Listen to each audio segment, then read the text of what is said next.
Thanks for coming.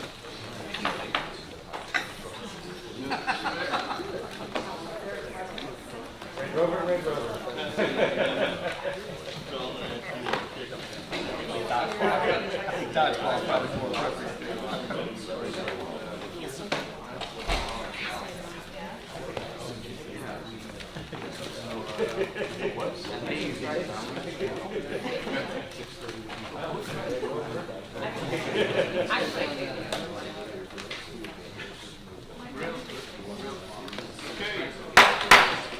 Good evening, everybody. It's 5 o'clock. We'll go ahead and get started.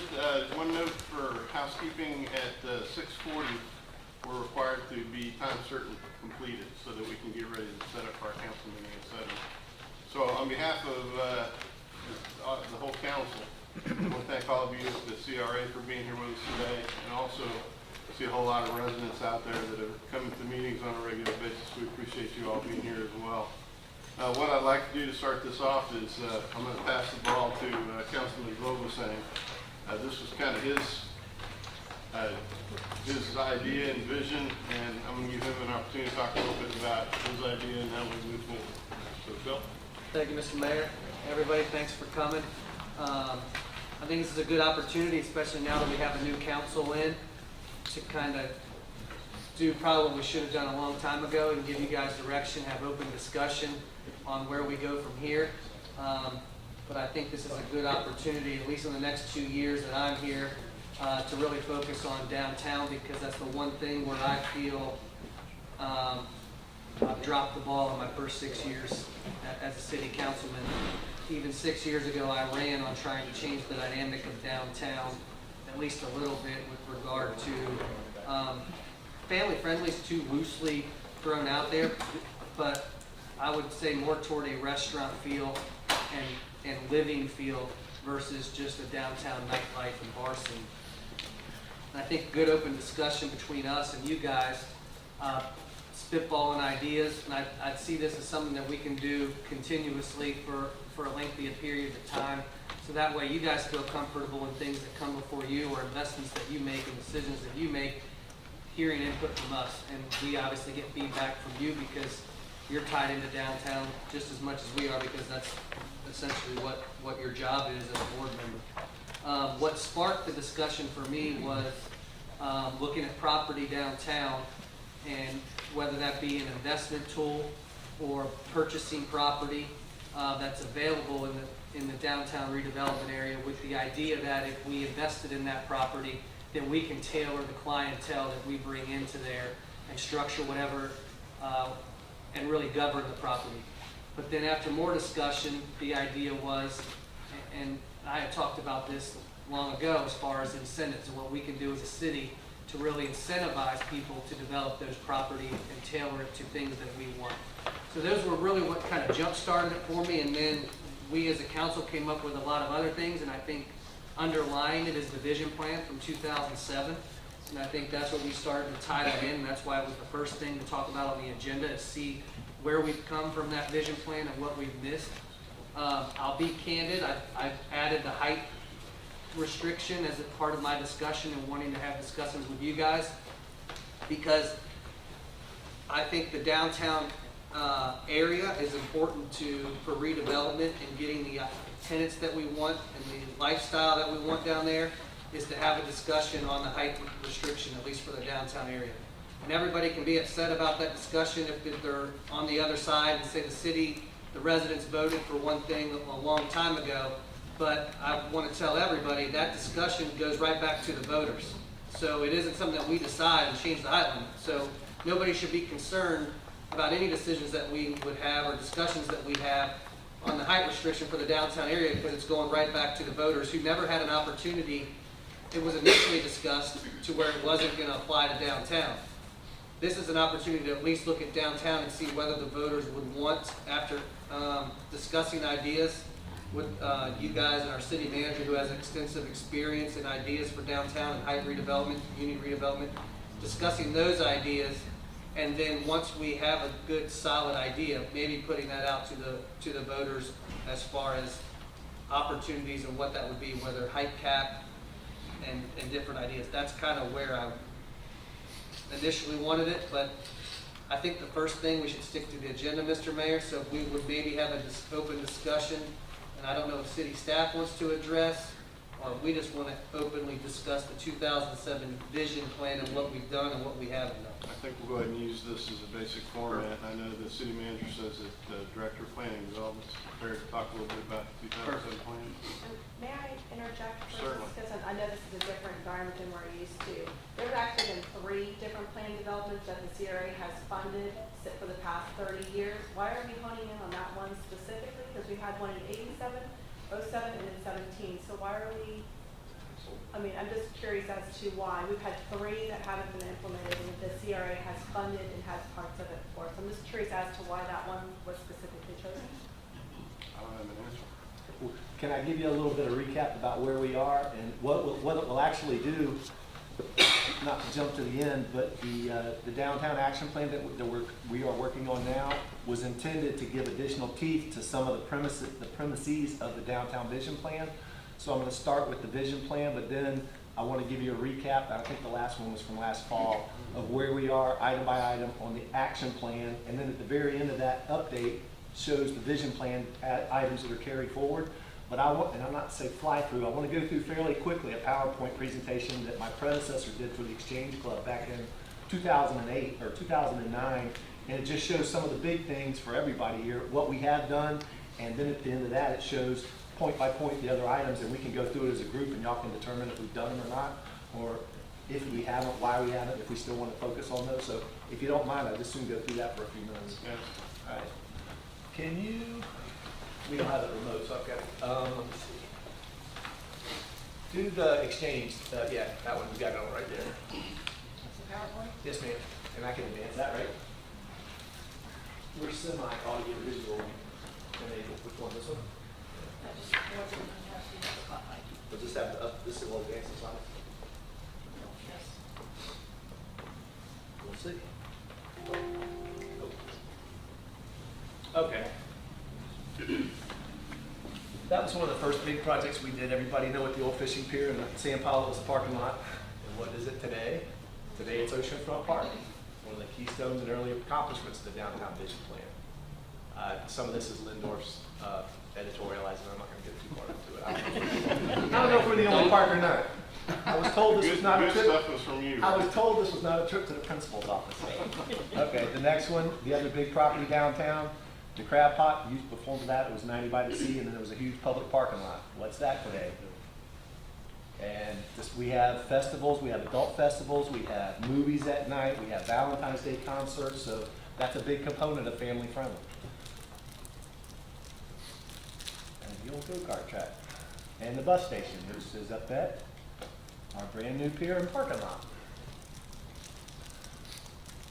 So this is getting into the last nuts and bolts about what the downtown vision plan is. These are the core concepts for the vision plan. It's still valid. I think everybody knows what they are. I'm not going to read through each one of them, but that's pretty much the premise of the downtown vision plan. Celebrating our assets, highlighting the existing strong points downtown, building them up. We identified 4 corridors. The Gateway Corridor, which is Beach Boulevard coming to the beach. The Civic Corridor, which is City Hall, on the north side of City Hall, 1st Avenue North. The Pier Corridor, which caps at the pier, and the 6th Avenue North was the kind of the north end of the project, the vision project area, and that was envisioned as a retail corridor. The guiding principles, be family friendly, design matters. The be family friendly was primarily produced or put out there by the consultants in reaction to a lot of the questionnaires, but it was how to activate and how to program our public spaces was primarily what the target for being family friendly was. Design matters. We have implemented the old CBD zoning standards were front yard, backyard setbacks and all that. Now we have a 4-page part in our CBD zoning regs that is site design and lot layout standards. It was basically build to the street. Interestingly, the Urbana project that's got Blind Rabbit and the Sunglass Shop and the Indian restaurant on the corner, that met our standards while we were developing them. So it was not done per the vision plan standards, the new design standards, but it is a good example of what those standards are. And you can't see them yet, but the new Margaritaville Hotel and the Dolphin Depot LLC are both built to the street type of projects. So we do have design standards in our downtown zoning regulations right now. The Gateway Corridor, again, that's Beach Boulevard. Civic Corridor, First Avenue North, I went through that. The Pier Corridor, obviously it's Johnson Gallery, and the pier and its terminus, and the Retail Corridor, which goes from 3rd Street all the way down to the 1st Street, which is the site of our new Margaritaville Hotel, and the Dolphin Depot LLC Hotel Apartment Complex. And the vision boards which have been put out there, one thing people don't realize about this vision plan, this document basically shows every potential concept. It doesn't show what Jacksonville Beach will look like when it's built out, because if you look at that, there's probably 1, 2, 3, at least iterations of 4 different parking garages. And I don't know if that was, they keep putting this out as a menu of ideas, and I think we need to look at that and not literally get hung up on that graphic as being, hey, there's supposed to be a garage there, there's supposed to be a garage there. So those are potential locations, and they were just trying to show from a plan view what the architectural implications of having all the public components and the private components coming together. And the back of the plan just talked about the different, more the street scale, what we're doing in a different street, putting in the roundabouts and stuff like that. And I think we're fixing to get into the matrix. There you go. I might have to get it where I can read it. My old man eyes won't let me do that. Okay, the first one's improved streetscape, which we've done, sidewalks, street trees, pedestrian lighting, our downtown, the kind of Victorian looking lighting heads. We've done that along Beach Boulevard. We reduced Beach Boulevard from 4 lanes to 2 lanes, but then we found out operationally after it, we had to widen it back up to at least 3 lanes at the discharge on the 3rd Street because it wasn't working. It was, people were coming out of the roundabout a second, it was too choked. So we saw from our mistake, we've enhanced it. Introduce a roundabout as a southern gateway to downtown and a traffic calming feature on 1st Street. It is that. It is functioning in that fashion right now. Encourage new development to have a mix of uses to front and address Beach Boulevard. The private sector has dictated how we're doing any work on Beach Boulevard in terms of private property. We've got a new Element Hotel going in on 3rd Street at Beach Boulevard. That was one of the envisioned locations for a potential parking garage, as was what is now the Crab Shack parking lot. That was envisioned as a potential parking garage site, but so was the Lakeland Plaza parking lot. I think we can all agree that we're not going to put 3 parking garages within a half a block of each other. But those are all potential locations for parking structures. Organize the parking between 1st Street and Seawalk. We've done that, and we've got the more pedestrian and more beach-goer friendly circular drive in front of the lifeguard station. And if you'll notice, well, you may not notice, but before that redesign, that was a major flooding area, especially from storm surge, because the old ramp used to go down to the beach right there at Beach Boulevard. And now we've got a virtual bulkhead up at regular bulkhead level of 10 feet, and we've got that at-grade pedestrian drop-off right at Beach Boulevard. That was a major improvement. If you'll remember, you used to walk up a series of about 15 steps to get up to the lifeguard station. So now it's a lot more accessible. Let me see. Encourage the development of joint use parking garage serving existing and new commercial uses. The parking garage will have ground floor commercial uses along Beach Boulevard. Well, practically speaking, Joe's Crab Shack still owns and still utilizes their surface lot, which was one of the locations. The other one is going to be an Element Hotel now. So those 2 opportunities for parking, well, maybe the one at Joe's Crab Shack. That might be still a potential location for a parking structure. But the one that the Element now is going to be a hotel with its own parking.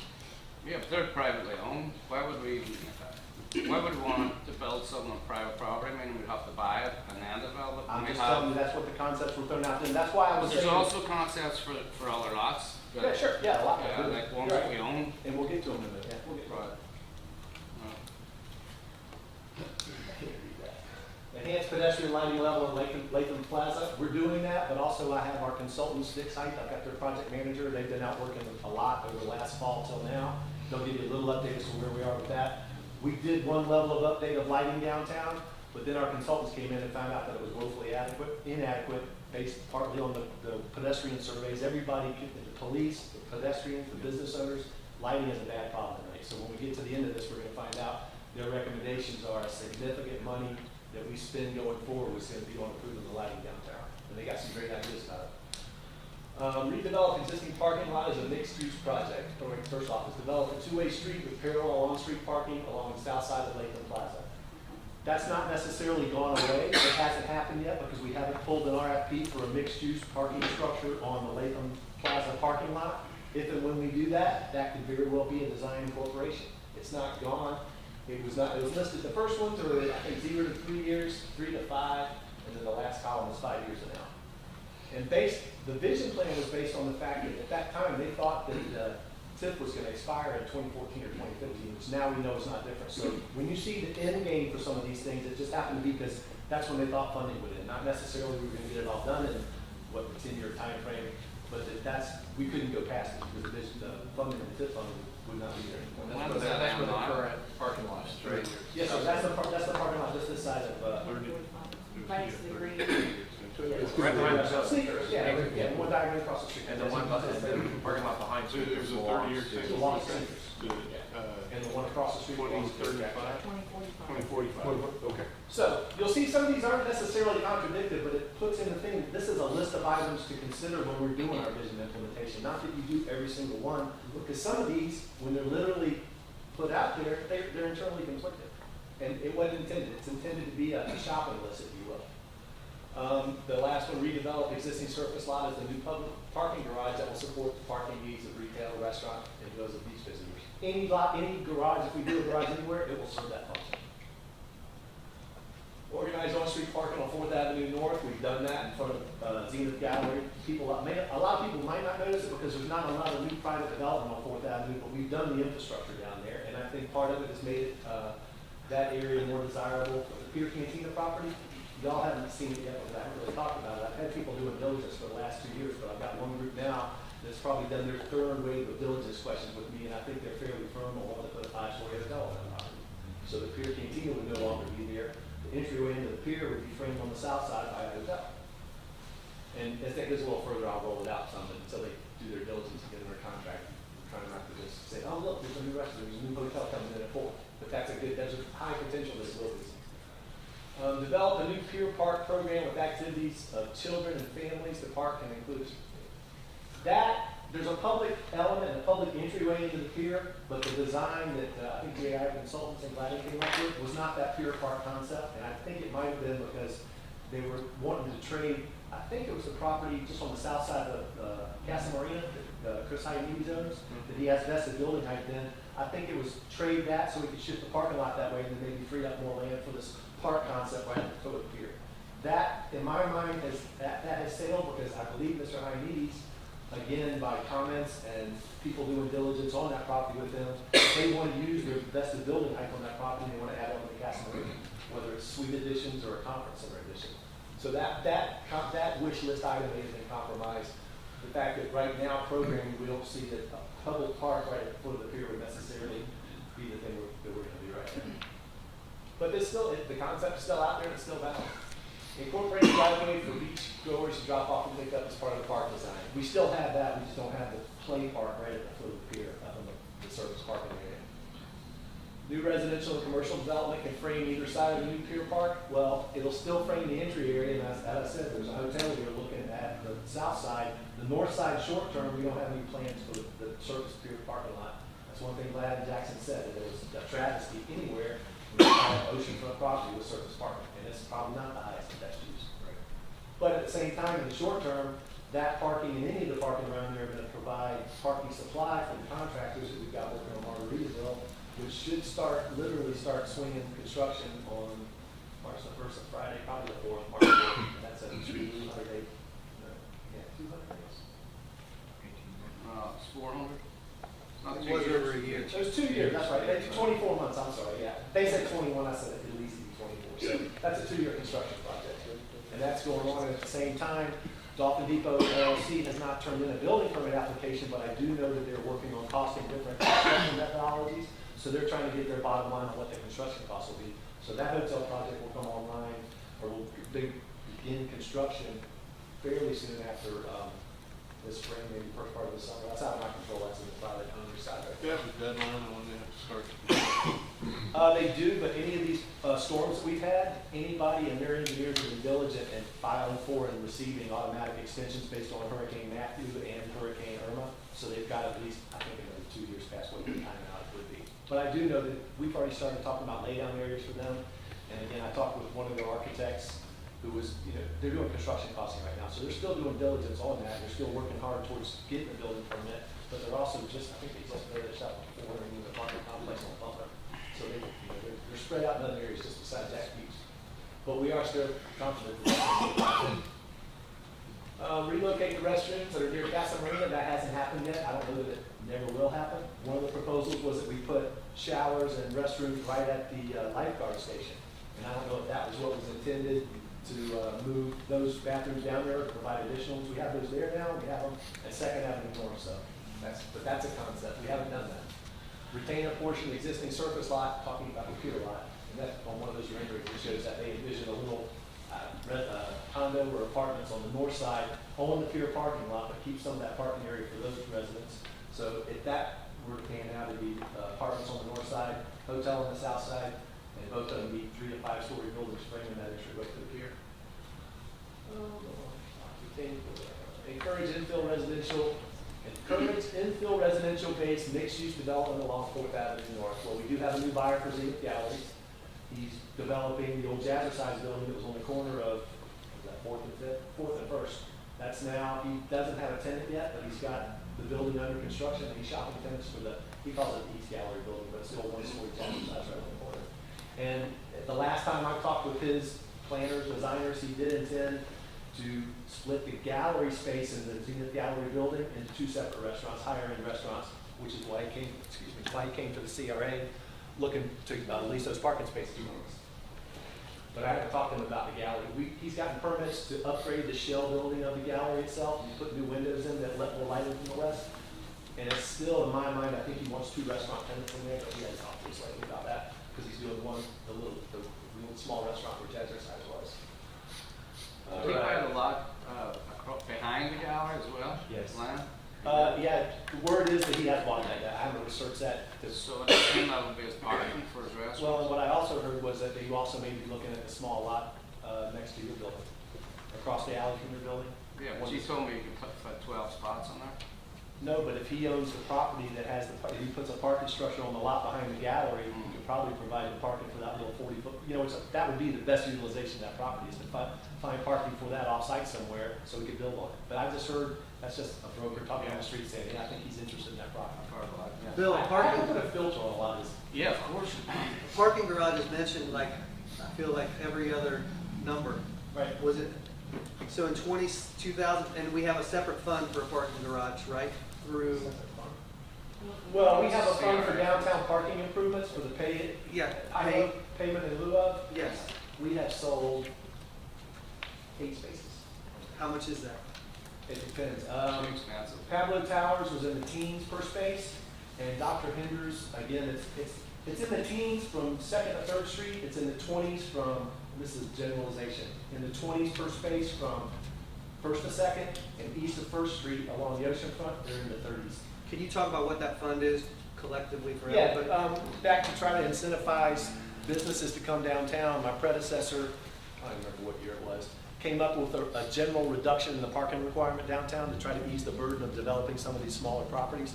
So we cut the parking requirement in half for everything but restaurants, bars, and residential units. But for any other commercial uses downtown, we cut the parking requirement in half. In addition to doing that, we got rid of the variance procedures downtown, so you can't apply for a reduction in parking by variance downtown anymore. What was replaced with was a payment in lieu of, where you could provide a little building with 8 spaces, but you needed 10, you could, based on whatever the formula was, you could pay for those 2 spaces and get relief from having to put them on site. You didn't get public spaces, you didn't get a little special designated space or 2 in anybody's lot, but the money was to go for maintenance of existing parking facilities and potential construction of new facilities down the road. So that's the separate fund that Mr. Vogelsang was talking about. I will tell you that the gentleman that's doing diligence with me on the Pier Cantina property, at least in our first conversation, was talking about potentially buying his way out of a significant number of parking spaces.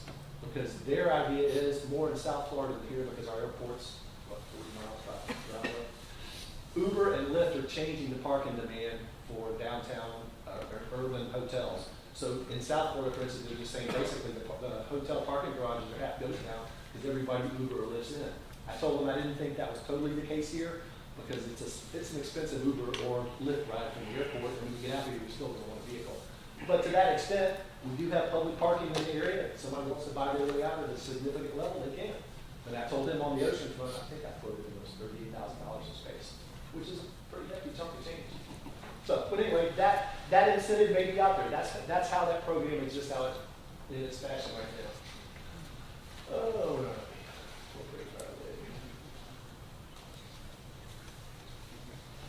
Okay, the pier park, we talked about that. We want to get the restroom retainable. Okay, encourage infill, we talked about Fourth Avenue. The south side of Fourth Avenue is a vacant CRA lot on the corner of Second and Fourth, right across from the front door of the gallery, of the big gallery. And there's apartment buildings right next to that that are high income producing right now. And then we have the public lot that everybody calls the Ritz lot, but it's the public parking lot on First Street. That's another potential parking garage location.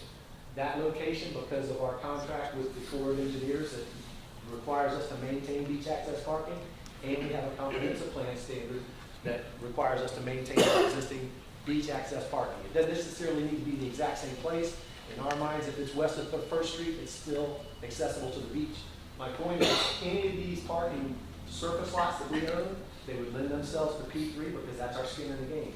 We own the parking lot, you do the development, you make sure we get this supply of public parking maintained, and whatever you can do with the rest. So the P3 that we talked about, that exists as a possibility on any one of our lots. Bill, what happened to, idea of a parking garage on First Street makes me cringe a little bit, but Second Street, that lot that we made a surface lot, we had plans, we had designs for Right. parking structure. That was before I took the helm with that. In fact, I took the helm when they had gotten the construction approval. I don't know what that decision making was. I remember there was, I don't know, do you remember that, So I Francis? will interject, because this one is a big thorn in my.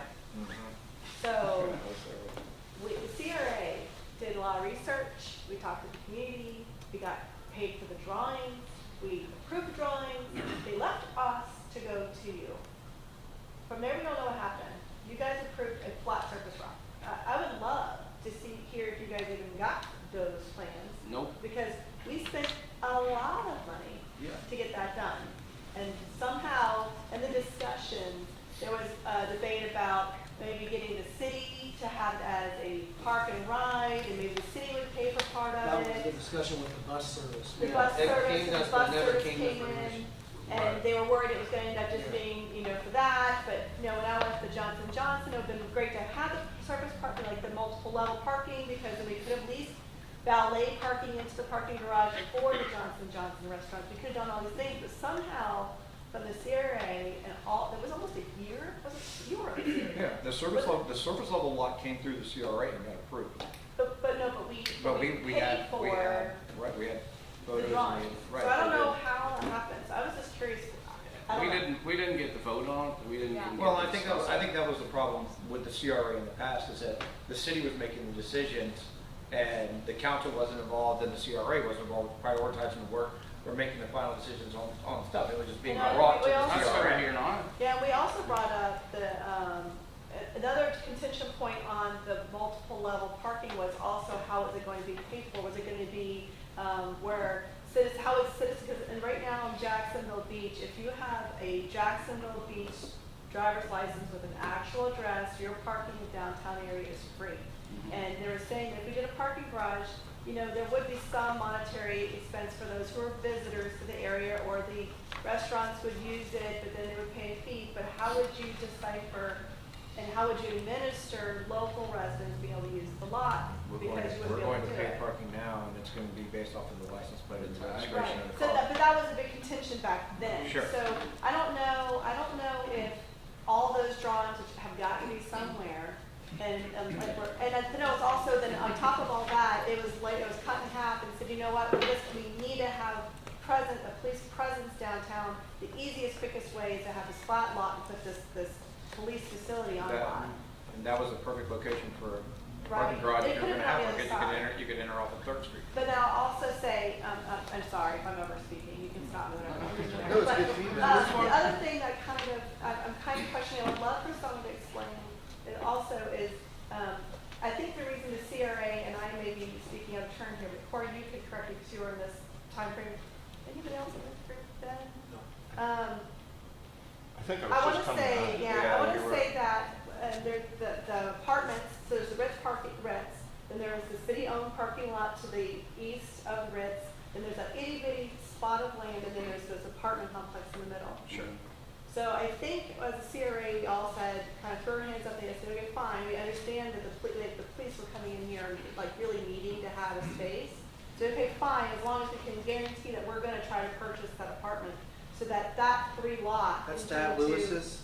Yeah. So So that's- Yeah, we had, because we had discussions about buying that, and Right. Mr. Forbes at the time had said that Thad wanted too much money for it, and then Right. that kind of just fizzled out, Right, but that was. we wanted, I mean, the reason my memory serves right, and sometimes it doesn't. My memory is I kind of got a little iffy and huffy, and we said, fine, we'll approve this as long as we can guarantee we can purchase or put an offer in for that place, so we can turn those 3 lots into the multi-use parking garage space to influence the company. Agreed. But that has kind of fizzled out, we had a lot of administration changes, Can so I I think add- that's where that stands. Just some, that was all when I came on the CRA. Right.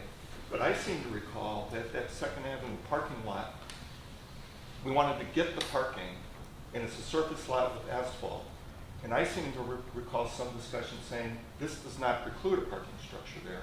It's let's get the parking for a few years until we Right. determine whether a parking structure will go on that parcel. Right, and then we. 'cause So we were I didn't trying to think buy it was it. gonna be, doing this eliminated the need Well, or the I'll- possibility of a parking. I'll tell you that based off my own personal personality, I will tell you in that meeting, I was like, well, why spend the money if we're going to knock it down? Because some of the problems I have with some of the other projects are, is we do spend all this money, and all of a sudden we're tearing it up to put something now we should have done before we put it down. So I can tell you that I would have said something. No, you're right, Now that we built the structure there too. Right, I wouldn't vote. It's not just a lot. I wouldn't vote right now to tear it down and build something there at this point, because we just. I We felt have, like we have this- almost $2.5 or $3 million tied up in that one piece right there. We overpaid for the property originally, and to build the surface lot. So anyway, I don't know. I don't know. Well, you're right, it always was earmarked as a potential parking garage, even though some people in this room forget that. We had a discussion right at the same time we were talking about the galleries parking, about that lot, because they wanted to rent some of the spots. I remember it being earmarked for a parking garage. Right. And when it came before us as a surface lot, it was an afterthought, there was no discussion, it was like, here's what we're doing, approve it, basically. Right. And it upset me because I know for a fact that that's what it was supposed to be. Right. It was a multi-level parking garage. And there is a need for it. There is a need for that. And if we're going to go back to these key points of the plan, you have the little sound bites. We talk about retail, we talk about family friendly, we talk about residential. That's the problem with CBD. We don't have that. We have very little retail. We have very little residential. And unless we all get on the same page, we're just going to continue to have bars and restaurants. And hotels, we right now, Well, I mean, I understand hotels are great and needed. Yeah. But at this point, I think there's more, right now it's been addressed that the beach is our attraction. I think there needs to be more than that. There needs to be things to discover, there needs to be things to walk to. Right. And I agree, we need to have more, but I was also told, sorry, I'm kind of, the other part about the parking garage and multi-use is when I did address that whole thing, and a couple of us did as well, is that we were told specifically, the city does not want to be landlords.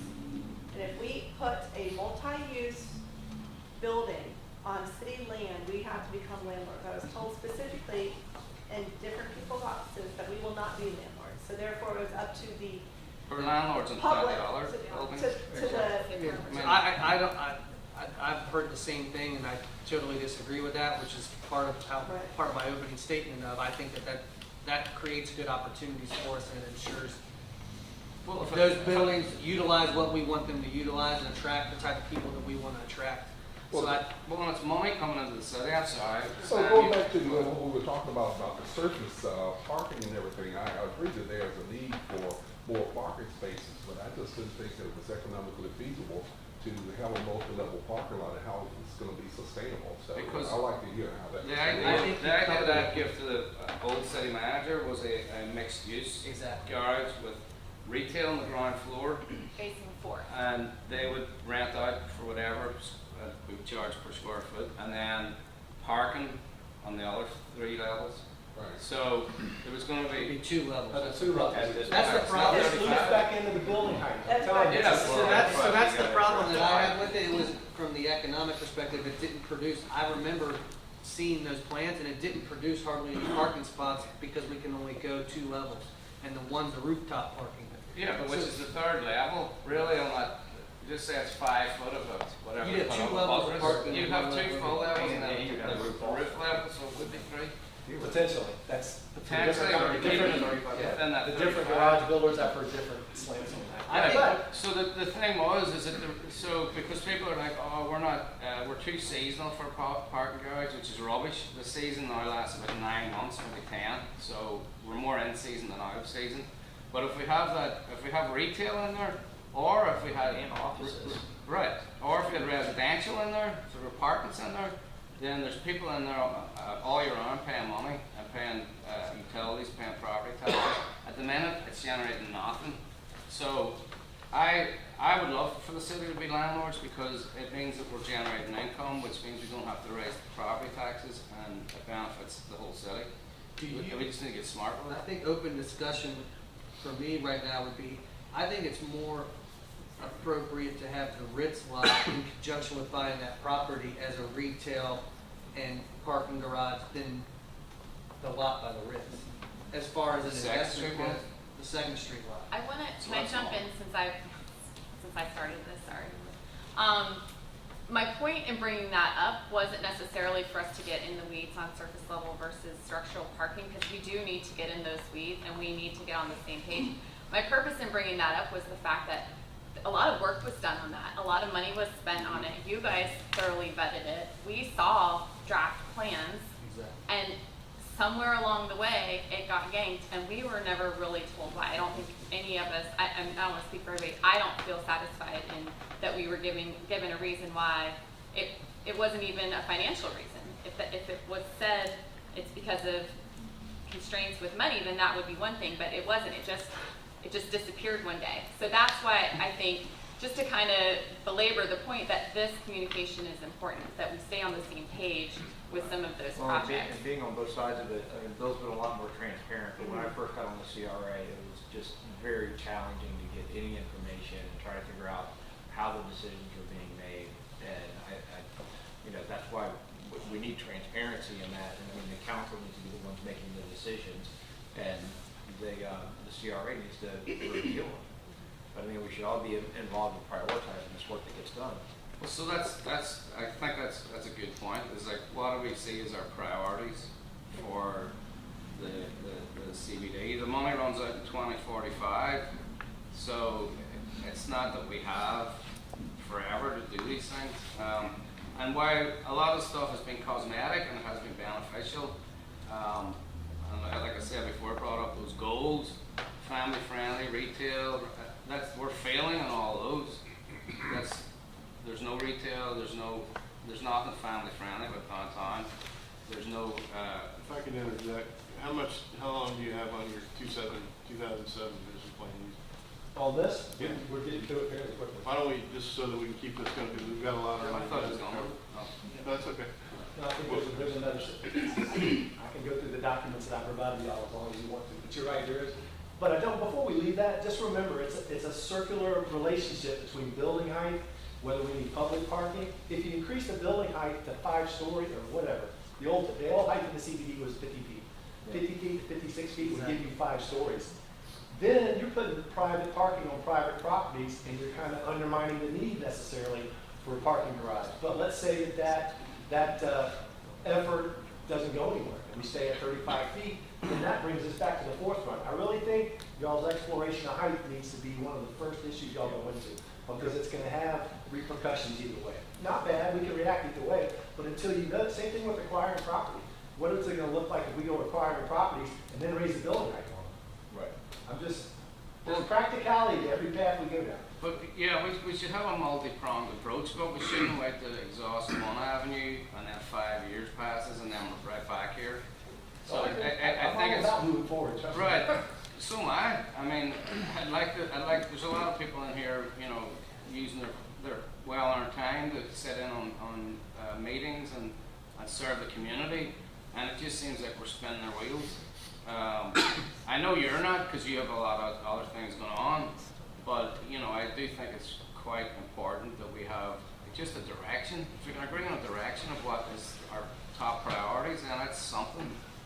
And I'd like to put a time frame in and stuff too. Well, that's part of this agenda, so let's, if you don't mind, let's keep So encourage the expansion of Casa Marina, obviously, that's the lot to the south of Casa, but that flies in the face of the Pier Park component that would have traded that parking to put a Pier Park there, so it's kind of either or. In this case, Mr. Hymie's got court vesting for 50 feet or 56 feet on that Casa addition. He wants to build on it.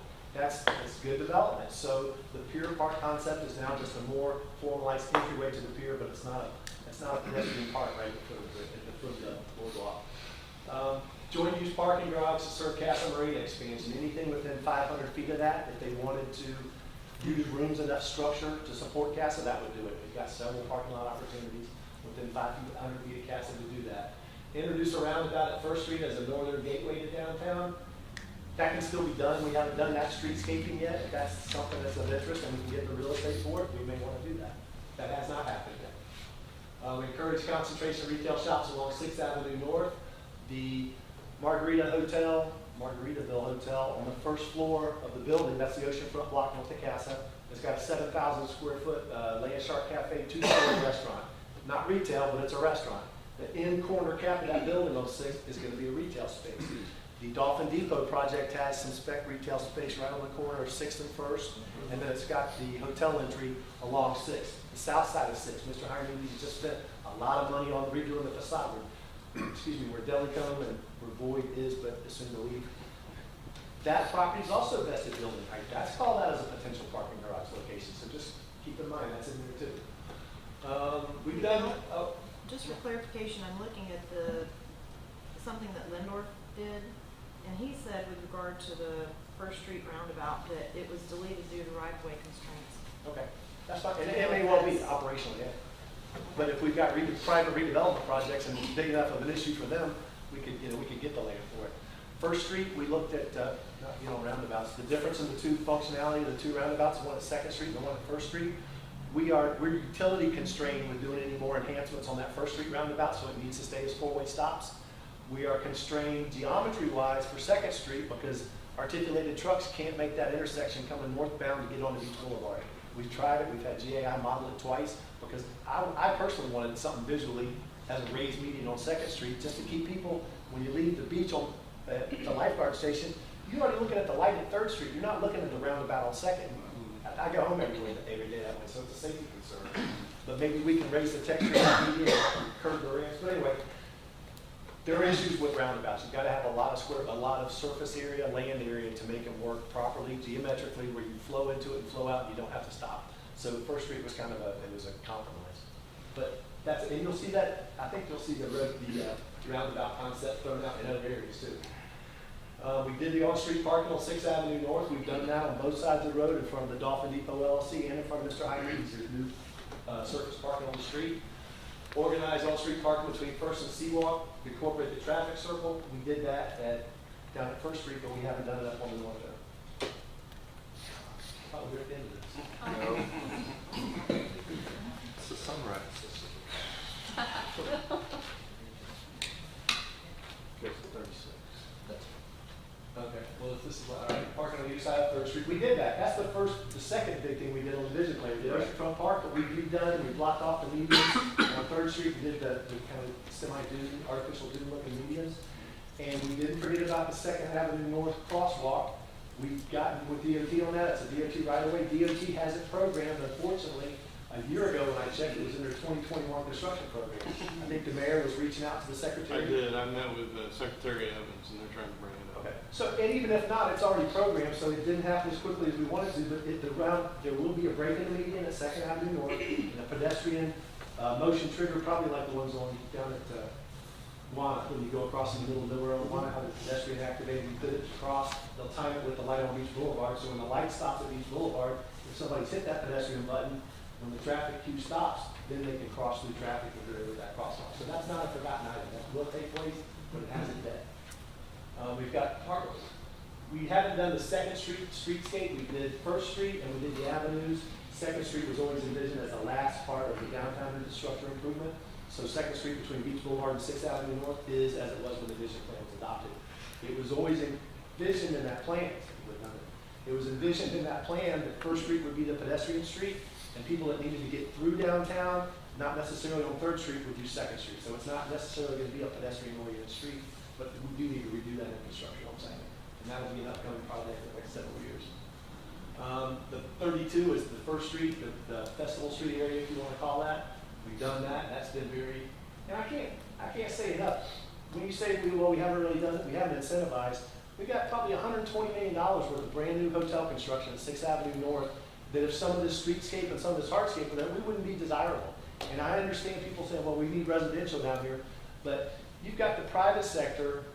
We're not offering incentives. In fact, there's a disincentive to Margaritaville because I made them extend the seawalk. That's on their dime, and we're getting that public amenity out there, granted to their benefit. But you're talking about 400 rooms, whatever occupancy, daytime people walking around with cash. It's not people staying in our hotels just to go to the bars at night. It's people going to the beach, and that will itself help determine what type of retail wants to come down here. And sure, if we control it, we can further narrow that. But I think you'll see it. It'll be 2 years before all these hotel guests hit the pavement, but they'll be here and there'll be a positive impact to the downtown economy that we don't have right now. Part of the Dolphin Depot LLC project is 54 apartment units. So it's not just a hotel, it's apartments too. And in the long run, I see downtown as being more residential in character than it is right now. Not purely residential, but I think that's just the organic way it's happening. We're out of land everywhere else. People are wanting to live in structured units without lawn maintenance and that type of thing. So the downtown's going to be more and more popular for that. There again, there's the height issue. 35 feet, maybe we have to do parking structures to accommodate some of this parking. 5 stories, 6 stories, whatever. You can put a couple of floors of parking, apartments up top, condos up top, retail on the first floor. It's just the dynamic of that will have an effect on how these properties develop. Bill, just for 1 second. Mr. Mayor, can you put on that list that we're going to address later to discuss with the CRA? Had a discussion when Scott brought up where the current residents living in this downtown area, that it may be a bigger priority to discuss their safety and allowed variance, because we had a group discussion about what I thought was important, what each one of us thought was important for the next vision for downtown, so we wanted to get on the same kind of page and an open round table for the public. And Scott brought up to mention that there's a lot of current residents in the area that are in thoughts of leaving because it is so. I mean, maybe we could add that to your discussion point. Sure. And also, I'm pretty sure the clerk's office sent y'all the link because we got the audio for that meeting. So, I mean, I think that's available. I don't know if you've listened to it or not, but it's worth listening to. Because the CRA has had this internal discussion, not to this level, but at least in the last workshop that we had. The rest of it, the orange ones are pretty much things that we've done. With the speed table at Latham Park at Seawalk Pavilion, it's not a table. Everybody just heard it probably from sneakers all the way up to surfer. Everybody uses that entire area as a crosswalk, but it's 15 miles an hour. It's share the street with bikes, so it's kind of calming itself. Traffic circle south of Beach Boulevard is traffic calming devices. I will tell you that's not in part of our downtown infrastructure down in front of your house. That we're not envisioning putting new roundabouts on First Street down there right now. If that's something that wants to come up in the latter phases going from 11th up to 4th, and we want to put a couple in there, that's something to consider. But it's going to be buying some property, perhaps just locating some residential property owners down there, just to do that to the land area we need. We would improve the speedscape, traffic circle south of Beach. We got that. But part of this was just an exercise to remind y'all that it's not that we have not done some, whoever has not done some of the things on that vision plan, but a lot of the stuff we have done and we've been successful as the market's showing right now. People are investing in downtown. This is the infrastructure part. I want to make sure I've got through all this. Can you go back to that numbers page? Which one? Not one with the numbers on. That one? Yeah, okay, that's not what it is. So, how much are we generating in the downtown business district, not the other CRA district?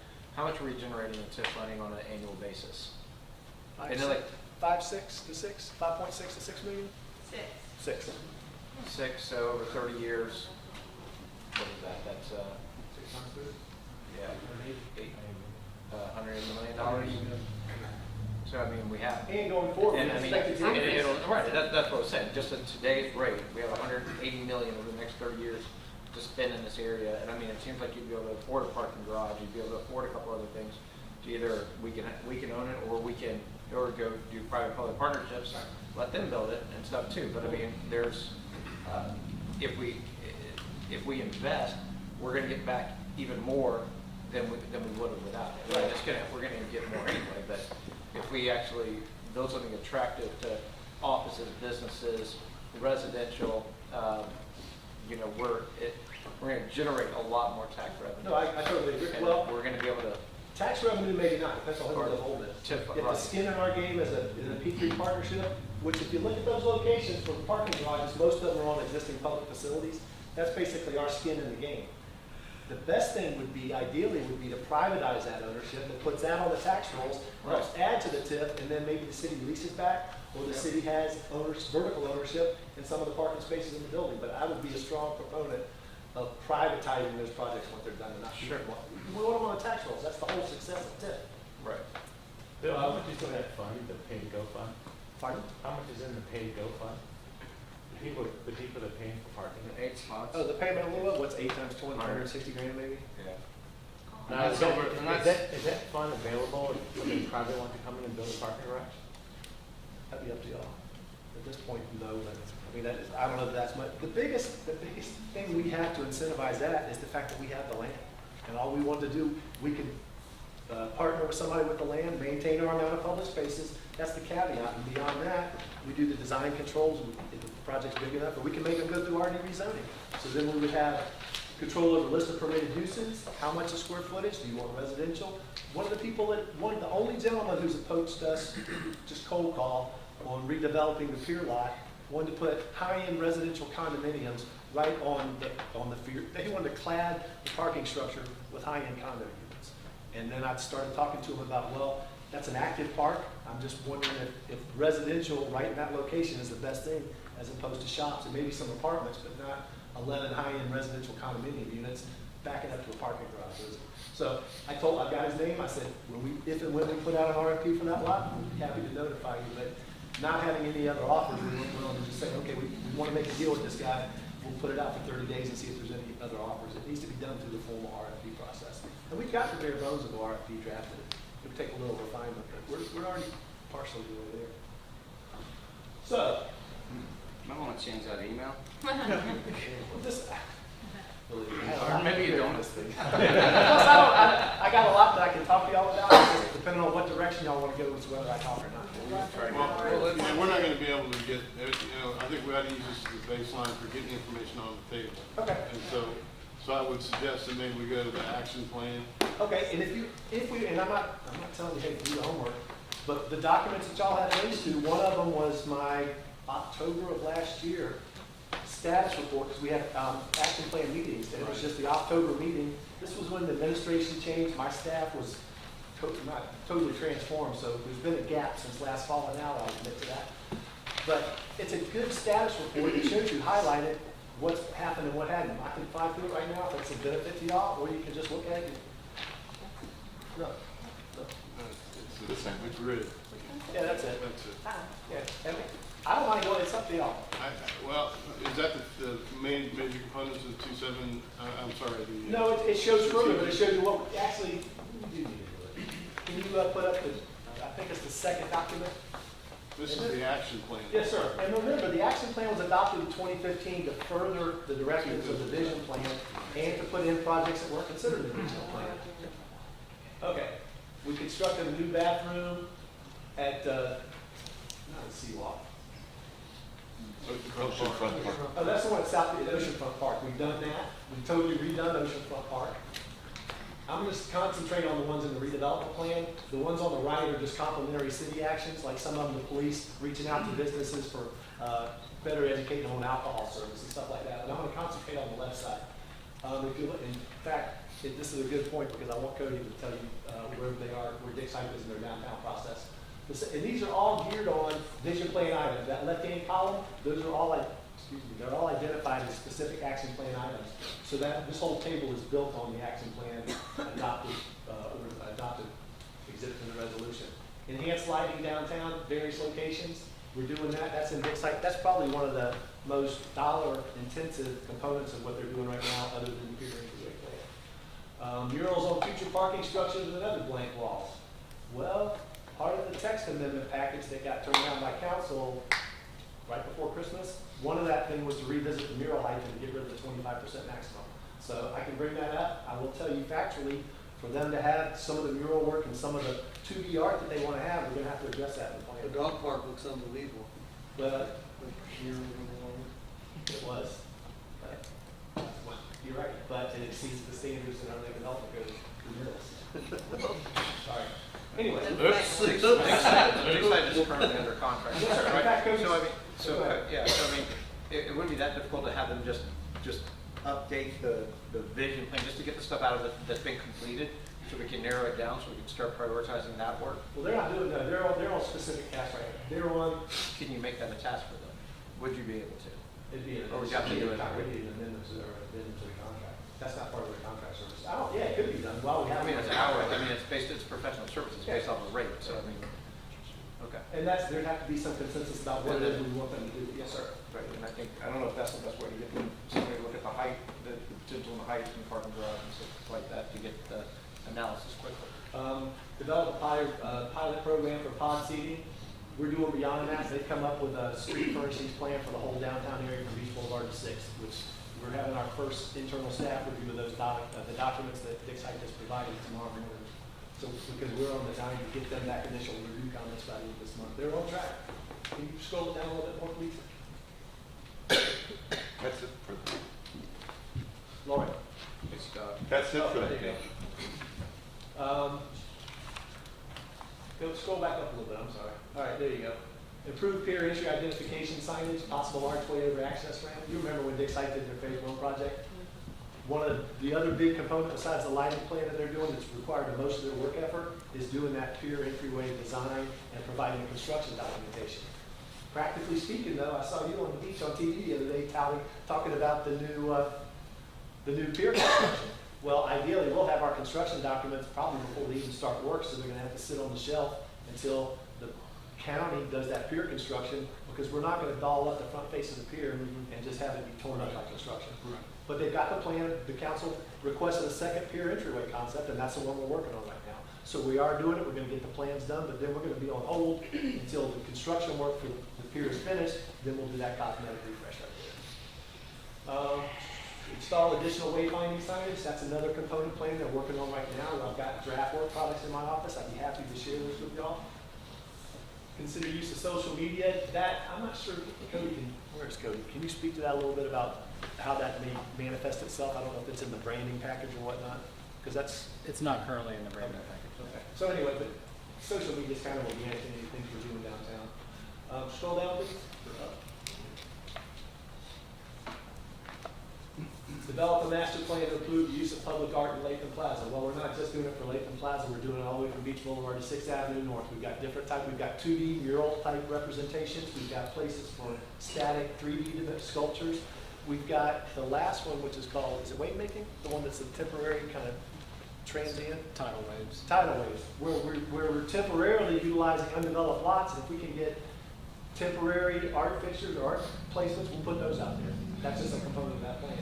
Wasn't This that was has the to do Latham with Plaza playground. building, the stairs in the back? That has to do with the That was playground for Latham Plaza.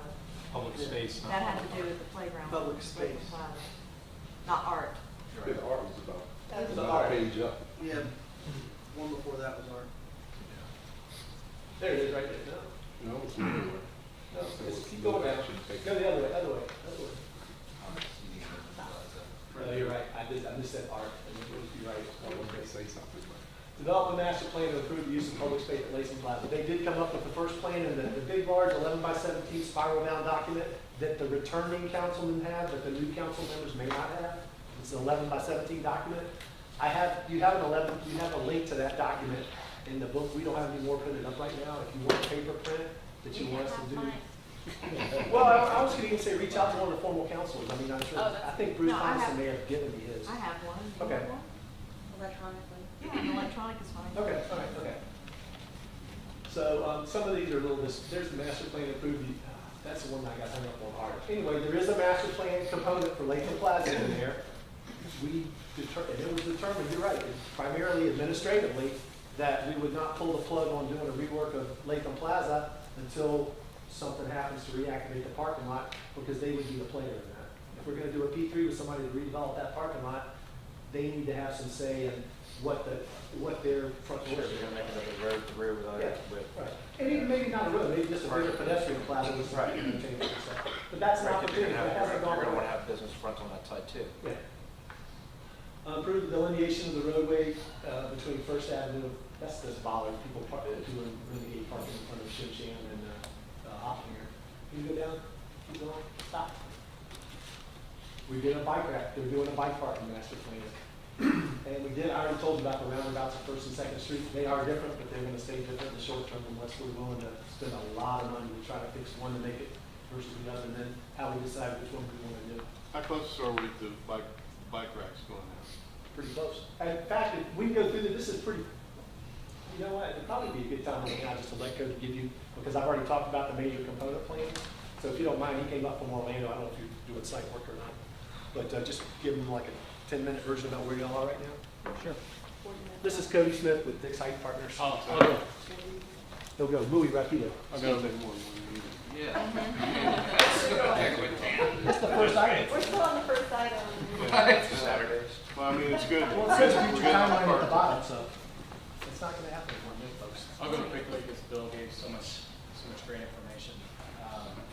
To answer your question, you first start off, the way that we're looking at this, the 2007 plan is where we started in our 2017 study. Identifying some big ideas that came out of the 2007 plan. And on those, which at that time it was Latham Plaza, it was the pier entry, it was wayfinding and signage, lighting, an art master plan, site furniture, bike parking, and branding. As part of the 2007 implementation and action plan, which a lot of you have, we looked at each one of those in a lot of depth. We provided conceptual level design for each one of them. They were all approved. And then as part of the phase 2 piece that we're currently working on now, we move forward with each one of those with the exception of Latham Plaza. So for the pier, we are producing construction documents, and we are in design development now. The next step will be construction documents, and we actually have construction observation. Wayfinding, we are very close to having those drawings done. So once they're done, we hand them over to you all, and they're at that point executed in the field. They're ready to go. Same thing for lighting. The art master plan, we produced a call to artists so that that is ready to go. It's going to be packaged by the city and released per your desire. And then the site furniture and bike parking are very similar. Now we produce plans, they're ready to go, they're ready to build, and essentially you have them in hand and you hand them out to the contractor and build them at that point. And then the branding, we've all seen the branding, the new logo. There's been a lot of work into that, and they're wrapping up the refinements to that brand package, but that's essentially done as well. And we've issued drafts of all of those plans now, which is being internally reviewed. We'll get comments, and we will finalize them all. The goal for 90% of that is in a couple of months we should be done. The final deliverable here is a longer standing item just because of construction documents and the time that takes. And for those that didn't hear, Mayor Curry said that by April, the plans for the pier are going to be done, and they're going to start construction shortly afterwards, take up to a year after. Is the construction of the pier going to interfere if we start working on the entrance flood?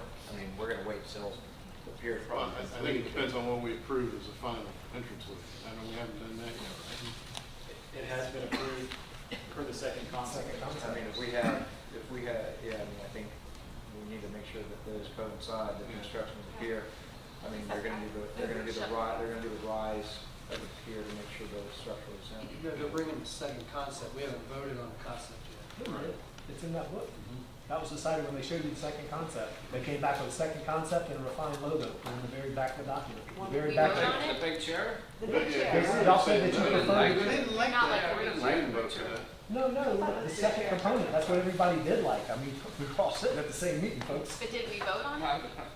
We can look I back. think at that it. was We in didn't- the we didn't briefing. vote on That was just a presentation. Yeah. I don't think we And have. we didn't vote on the It was logo. on the But that briefing. presentation was for the approval of the end of their phase 1 work, and the last which is that document, which is the representation of their approved phase 1 work, which included the second pier concept and included the Jack Beach establishment, because there was a big discussion about when we put the establishment date. That's on that logo, and y'all like the alternative surfboard logo, so that's in there as well.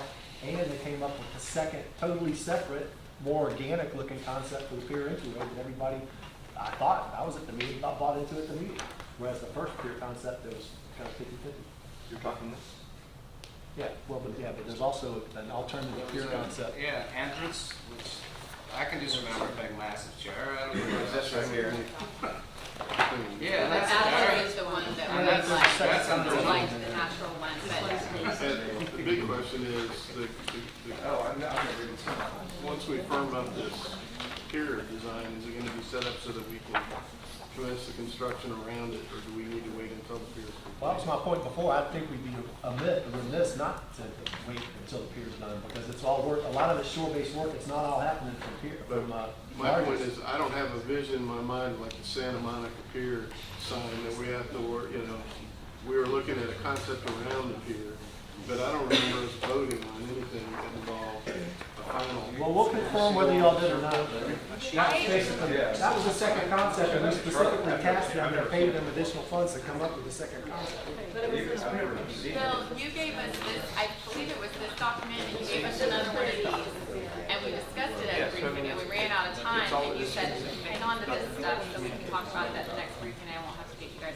I've never seen the I surface. actually had to take a phone call, and it came back in, you Yeah. guys are 3 and 3 on the logo, it said, which one do you like? Yeah, that's right, but that wasn't a Well, vote, we that need to was, get That was a that- vote, that was it a was vote. just- yeah. Well, I'll look into the minutes and we'll see what level it was, because if there's a, There's no minutes. It was in the briefing. well, there will be, yeah. there should be, there should be a recording of it. Listen to them. Bottom line is, they're underway with, I thought, marching orders to do the second pier concept. So if that's changed, we need to find out fairly quickly and let them take the brakes on it.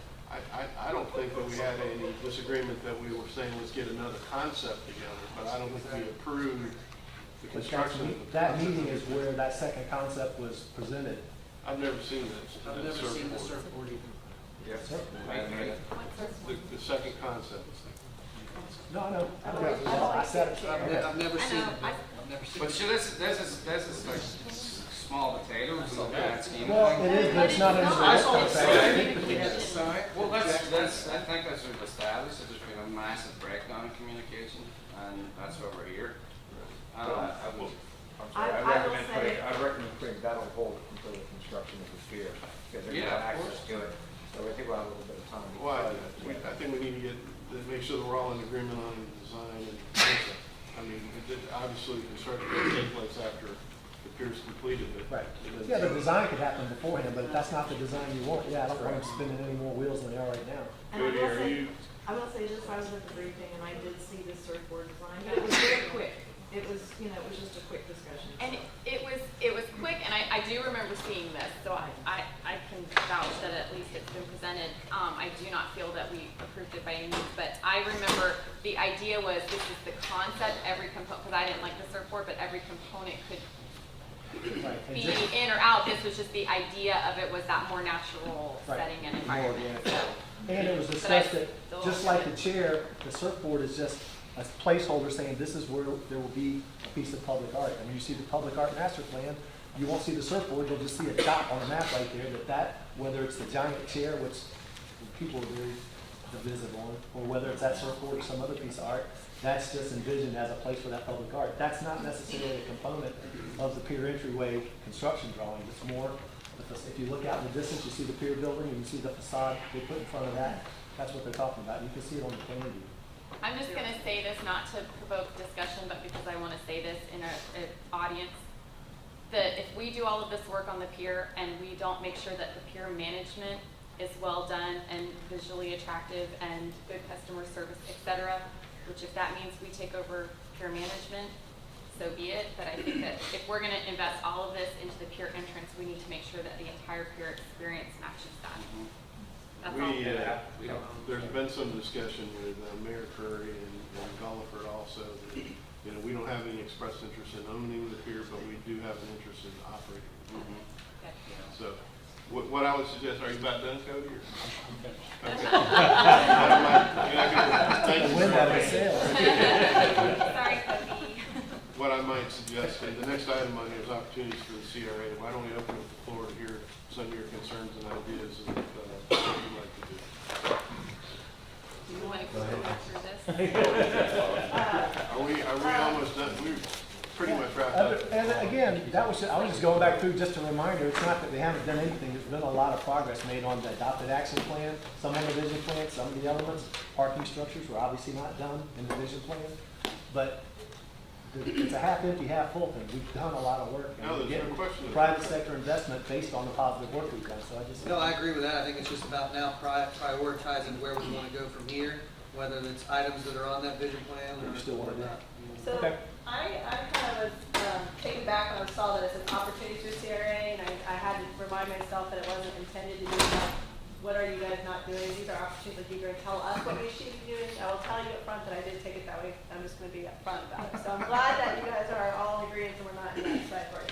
So we as a group had a discussion about where do we as a group kind of want to try to focus on, because essentially we can't talk to each other until we're in an open setting like this. So we did have our own little powwow. And at that meeting, I brought the 87 plan, and then we compared it to the other plans, and we were talking how there's different villages in the original plan. And amongst our talks, I was like, well, we need to really develop the Lakeland Plaza area. What part do we see as the central part of the downtown area? Because First Street supposed to be more pedestrian friendly. How can you get more businesses there? There's a lot of those buildings along the beach that are extremely run down. We talked about trying to purchase them, but then we hear now there's people buying. There's a lot of round off top. And you guys please correct me, because I am not trying not to speak for the whole group, but it came to the fact that I had to button my lip and say, okay, maybe what I feel is a priority isn't the priority of the group.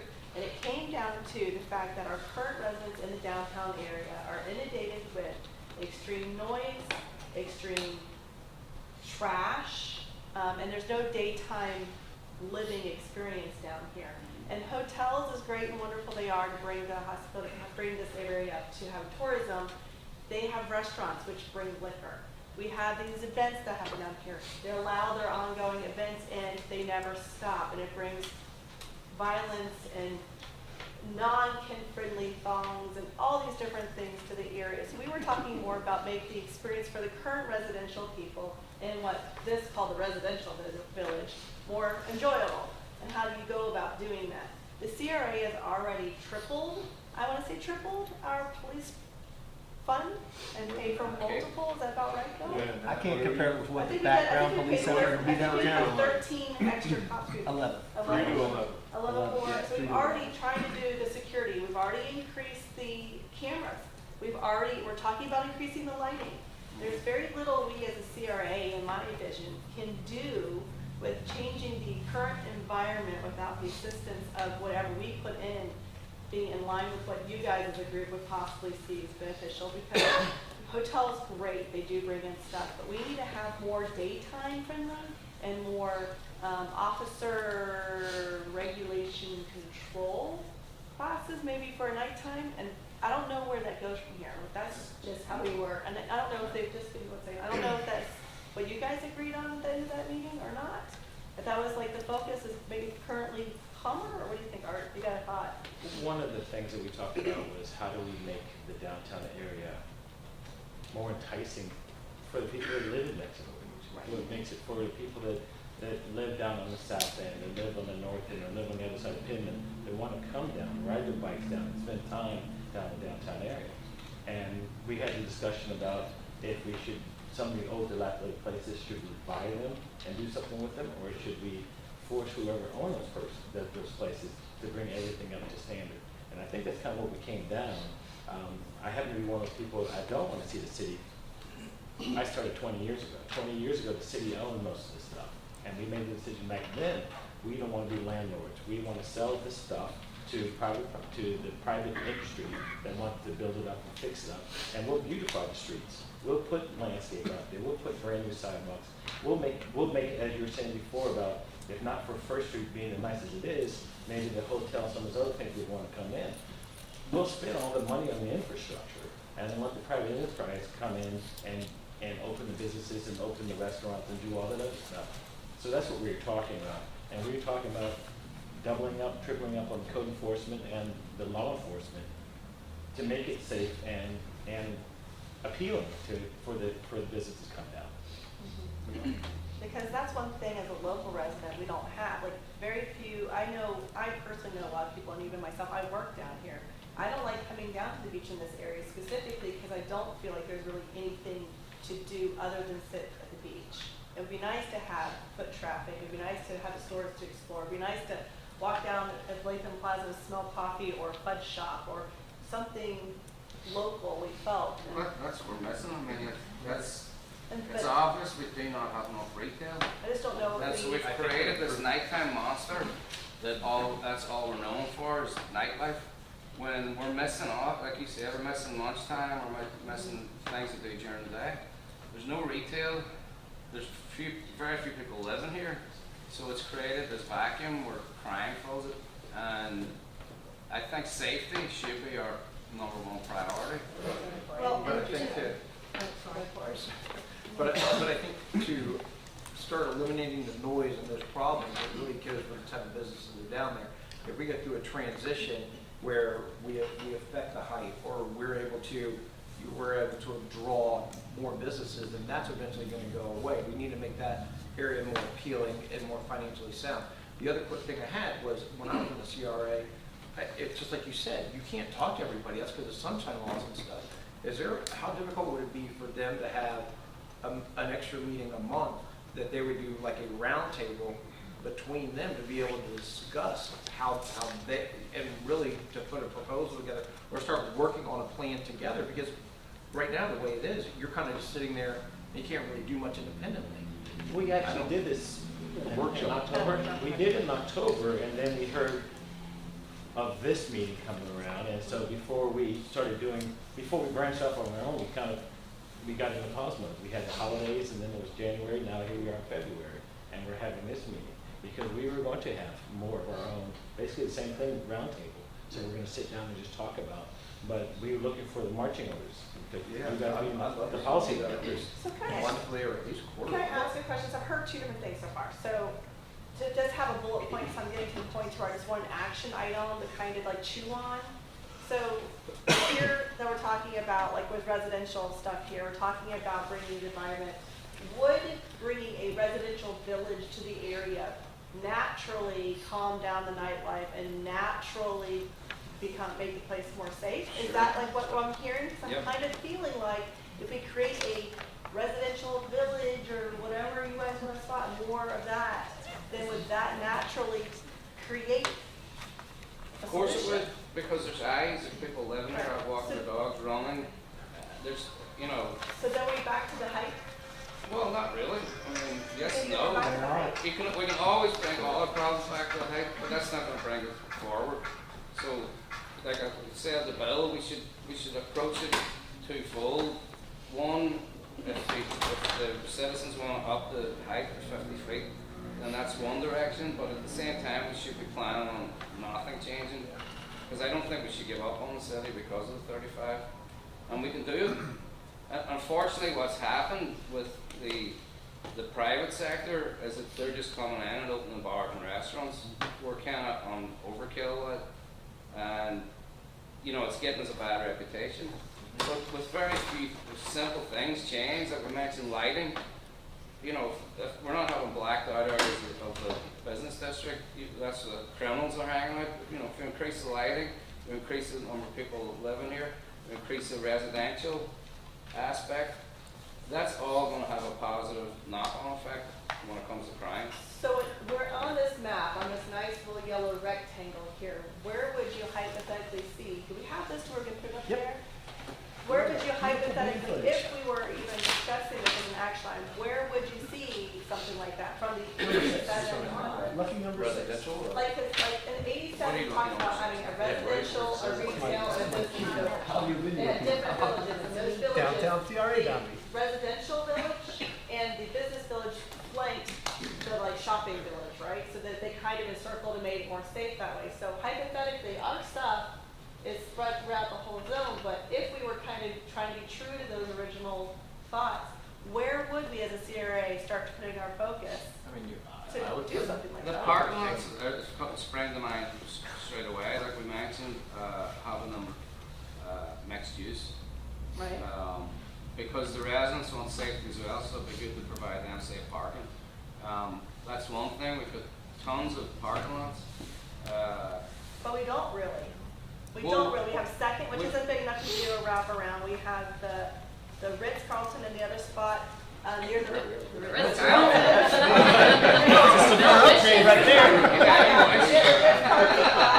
that area, but we don't own the one vital part to that.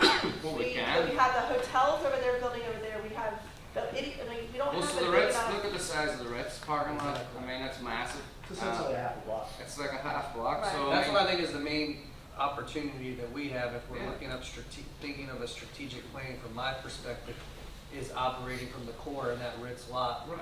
And Right. going back to speaking with that and that opportunity, and then seeing what we can do with that particular area, because right now it's pavement. And Well, that yeah, can- the CRA already owns the corner lot, which we're doing nothing with. What's a laydown lot or something? We've got all the parking lot, and then if we were to buy that property, Mr. Mosley's property, that's a huge area. And that would be a next step, I agree with that. But then would you guys also agree that the lot next to Laycomb Park, that is not an ideal place for residents because of all the events? So would that be the ideal place for for retail? Retail, yeah.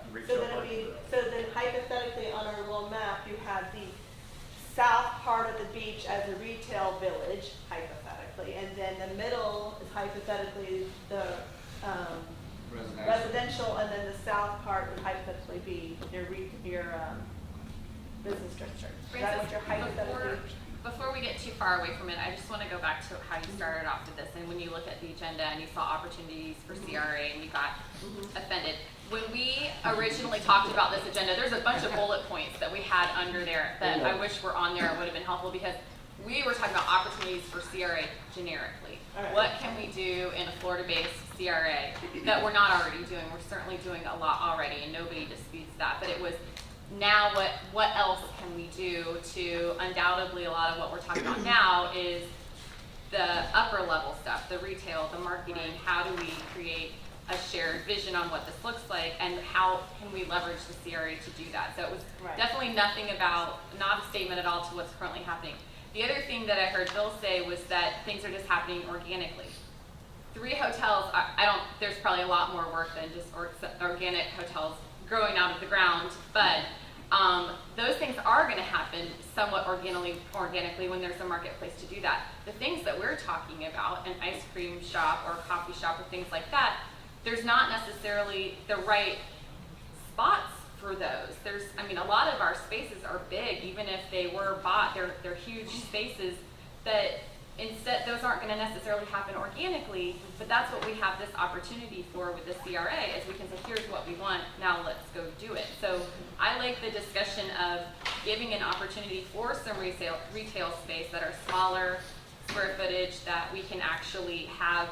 If we want downtown to be family friendly and all of these, and walkable and all of these other things that we've said, we have to make that. We have to make that opportunity, because the hotels are their priority is their own hotel, not providing an ice cream shop for everybody in town to go to. So. Mr. Scott, a lot of. Just call me Mike. I feel like that's almost like a Dr. Seuss. In your past experiences in cities and have you, is there a solution that you possibly could share?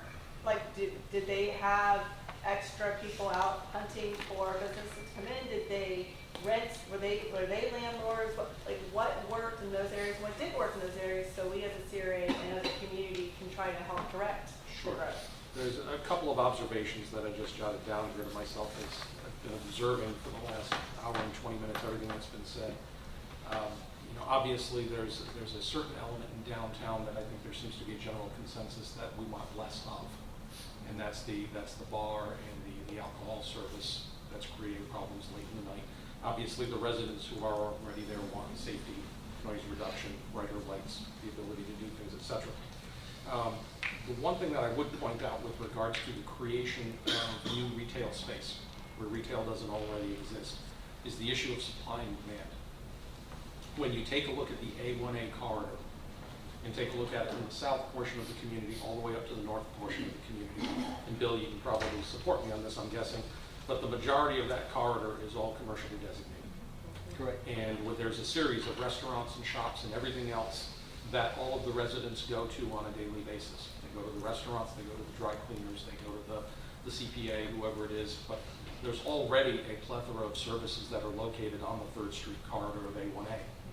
Now you're talking about creating additional retail opportunities in the downtown, which to some extent will compete against those that are already on A1A. I think even with the creation of the new commercial districts now at the JBB, you've seen some of the plazas lose their primary tenants to go further south to be in the new Class A retail space, which have left some dead spots along A1A. So when you start talking about new service, wanting new services in the downtown as a place where people can go, you do probably need to look at it from the perspective of who are the people that are in the downtown, and do you need to increase the number of permanent residents that are in the downtown to support the businesses that will be within walking distance of them or a bike ride of them. So, some of the things some other communities have dealt with is the presence of green space, the presence of the park-like amenities, which I think Bill touched on earlier with regards to playgrounds or outdoor activities for people to utilize, and some of those critical services which won't come in until there is a critical mass. A great example would be you can create a residential village, and everyone might say it's fantastic, but I still need to have a parking space and get into my car in order to drive to the nearest grocery store to get groceries. So at some point, the goal would be to get to a point where you have an urban grocery store also coming in. One of the things that I noted in driving through the downtown area is that the hotels are great, and they do bring in people with cash who want to spend their money. Most of it is on the short-term entertainment. They're looking for a bite to eat, but they're going to the beach or they're doing their business or whatever. Permanent residents are the people that carry the community through the time when we're in the off-season, those 3 months. So are there ways to incentivize creating a permanent residential presence in the downtown, which would then create demand for the long-term mom and pop type residential that people will like? Let's all go out for ice cream tonight because there's an ice cream shop down the street, because there is a workforce housing complex where school teachers and firefighters and police officers can actually afford to live in the city, in the downtown area, and they've got families and they want to do the activities that comes with having families. So I think one of the things that you may want to look at would be creating a higher residential profile in the downtown, not higher from a vertical perspective, but higher from a let's get families in there as opposed to just visitors and tourists coming from outside the area. That's one of the things I keep circling back around to based on what I'm seeing. Can I also interject, and I want you to continue as well, is that from people I know who work, I don't know the gentleman who owns the apartment / residential, it's on between 4th and 6th, it's right on 3rd Street, they have the pool on the 2nd level, am I right? It's Pier not- Point. Yeah, that one. I know people who have rented on the bottom of that, and one push, I know we're gonna talk about height and all that other stuff too, I think another thing we should maybe address too, Mr. Mayor, is I really think the city as landlords will help smaller businesses, because the private sector, for that specific lot, people who, they cannot have a coffee shop, they will not let any business in that bottom floor be open after 6 o'clock. They will not, a lot of the shops there have closed down because they can't work for certain hours, because there is a covenant with their residents that they will not have noise after a certain time frame. So a lot of the shops we could have, the smaller spaces because they have a retail, are not able to be in this area because the private landlords are making it very hard for them to be open at hours that people would possibly want to go to them as well. So I would just like that as an option as well, because at least as a city, we could have hours and direct the retail as well a bit more. But And one of the things that I'd like to throw out, because I think some other communities have done this very successfully, one of the things that has been thrown out here is, is there the opportunity to go above 35 feet in terms of vertical height? That's not a number that I would suggest giving away. You create it as an incentive-based type increase based on what the developer comes back to the table with. So 35 could be your by right development. You're allowed to go to 35. That's what we have. If you want to go to 50, here are the ways you can achieve it, either through dedication of additional right-of-way and creation of future pedestrian space, covered shelters, a plaza at the corner that can be utilized by people who ride bikes or walk from point A to point B, the creation of workforce housing. There are a lot of incentives you can put in place, including requirement for first floor retail space by a minimum percentage of the square foot of the total development. So those are some tools that other communities around the state are using. And there are a lot of them that are having some good success with that because they get the right developer to the table, and then the developer says, I'm prepared to put a retail component on the first floor if you provide me with some additional height, and then I will also create some workforce housing component in what I'm doing as well, so we can get school teachers and accountants and everybody else who can actually live in the city as opposed to have to drive into work because they can't afford to live here. I think that's a perfect point of kind of public-private partnership that we kind of, Yes. So Phil, I guess my question with that is the way we're currently capped at 35, it's got to be a voter referendum. I don't know how you explain that on a voter referendum. It's hard enough to explain it. Exactly. Just to be able to say, okay, well, the city will make the determination. You know, I mean, I don't think, you know, I don't know how the city would vote without giving some kind of cap. I mean, I guess you could give it a cap, but it would be incentivized. That's something very far down the road, but that's not, we don't have to worry about verbiage right now. What I've been hearing at the table is mainly two big issues. Should we be using government funds to start purchasing buildings at whatever, things for parking or not for parking? So what is the role of the government in trying to incentivize this downtown to be more family friendly and get our residents down here and to incentivize businesses? And I'm not necessarily against the government purchasing things. I'm not a fan of government being a landlord. I prefer the markets to work. That said, if government were to go in and start purchasing things and becoming a landlord, there has to be an exit plan. There needs to be benchmarks to say that this is what we've achieved, this was why we did this was our purpose, and now it's time to unload all of these things because we don't want to stay in the business of owning this land long term. Yeah, I mean, you're right. I mean, maybe lease to own or something like that, but I think one of the main points is at the minute the private sector has failed us because all they want to open are bars and restaurants.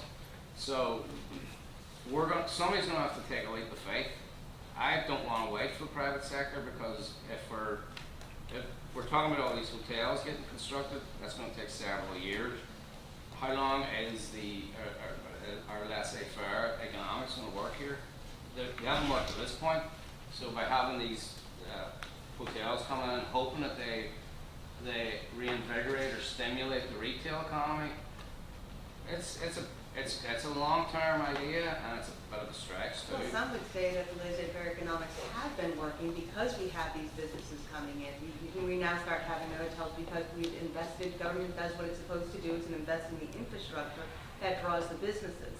It doesn't mean that it's long, it changes overnight, like all of a sudden we have restaurants and coffee shops and everybody roasting marshmallows. I wish I could It's a long sing term. kumbaya with you, but I mean, it's like, the hotels are great, but I don't think that's their solution. There's a lot of stuff to be done. Like, there's nothing to do for the hotel guests apart from go to the beach. But the There's- market dynamics would say that they would see that as a business would see that as an opportunity and open up Well, a business for something for the well, we- guests to do. we And did the person hire to get in cons- there, get all the market. We did hire a consultant a few years ago whose job was to go out and find us retail business and Retail strategies. retail strategies. And a lot of the biggest hang-up was the high cap. They couldn't get anybody interested in what the status quo is because it just isn't economically viable for a contractor to come in and knock a place and then just build it 3 floors. There's not really much return on it. So I think the city has to get the ball rolling. Yeah, I agree with you. We shouldn't be perennial landlords, but I mean, if a business is successful, they'll want to eventually probably buy the land or the property off you if they're making money out of it, and they'll want to own the business. So I don't think we'll get stuck in a lot of these leases. Yeah, there might be things that revolve and rotate, businesses come and go, but I just don't think we're there yet for the private sector to stimulate it quickly enough. Can I interject a little bit here? Great points, great thoughts, and I think there's some great ideas, but I think you're right. I think we need to look at life before changing the 35-foot height limit. That's gotta be the priority.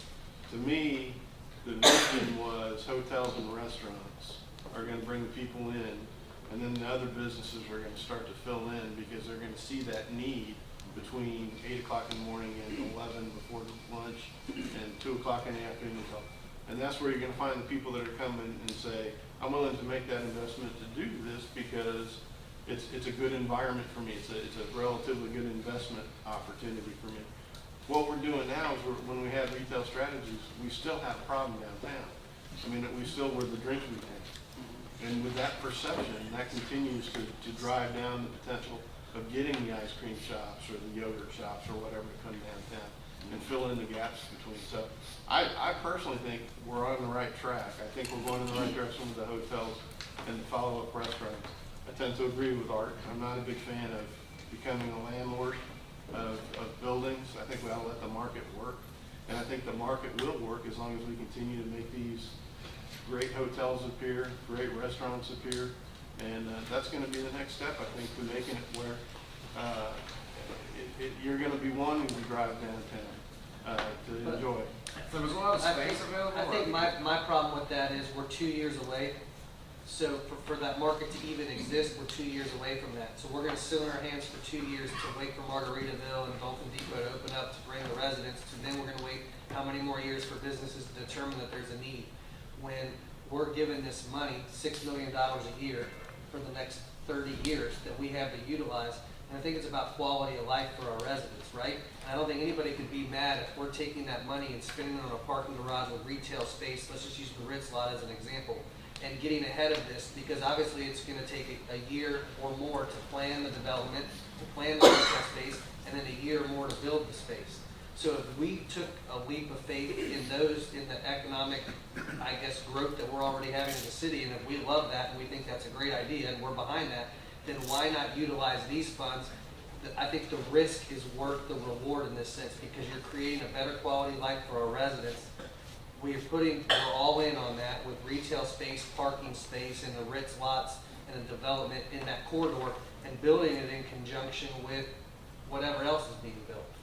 I mean, that's why I think it's a good opportunity. And yeah, we're technically a landlord, but we're the ones, nobody else is gonna come in and make that risk without the need. We're 3 minutes from time certain, Art. Can you do it real quick? Well, I guess, and Phil and I had this conversation before.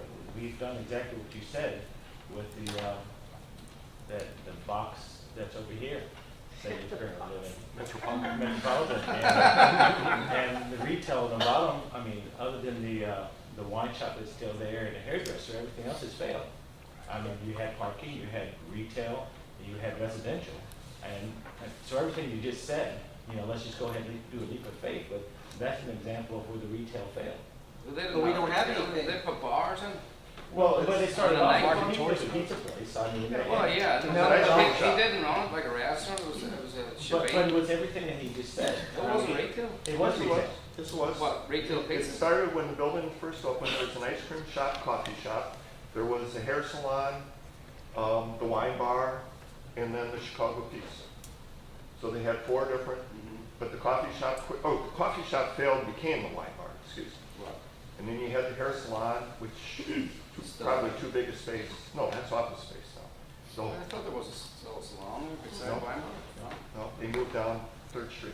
The problem we have here is, and I sit on my office on First Street every day, I'm going to use the term non-productive citizens. Until that situation is under control, all this is business.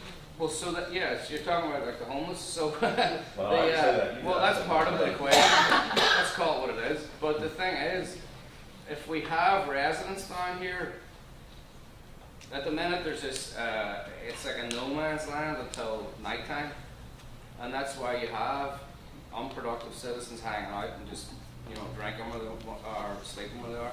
If we have residents here, and it's the same thing with the Metropolitan. That was kind of, they were looking for an elite crowd. I couldn't afford one of their apartments in the Metropolitan.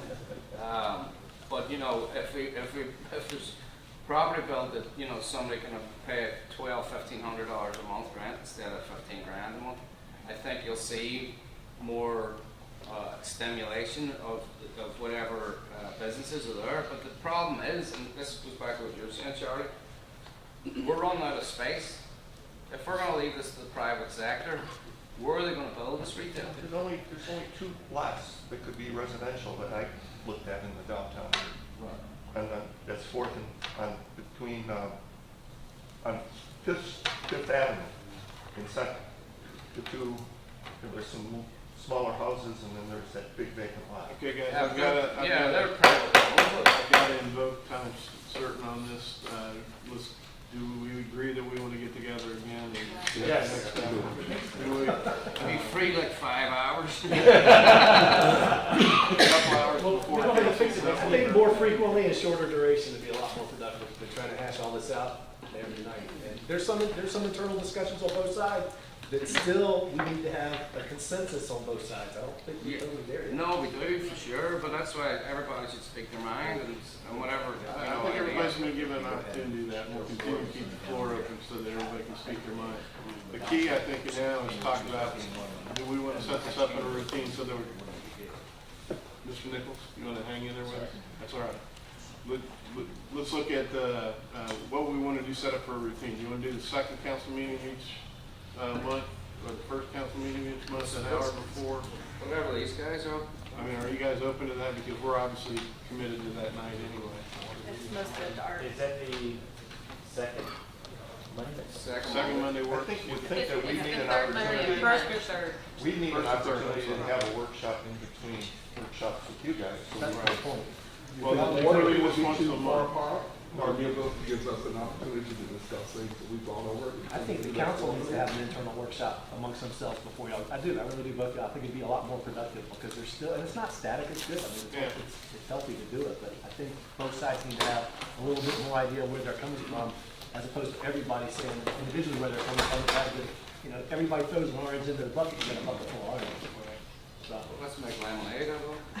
Why don't we just meet before our next council meeting, then you guys can have a workshop maybe before your next meeting, if you guys wanted to do that. But sounds like idea was good, maybe quarterly, on a regular basis, and that would give You opportunity. might want to do a little bit more frequent. Every other month. Well, here's the thing, like, why don't we, because we could get into having talks and talks for years.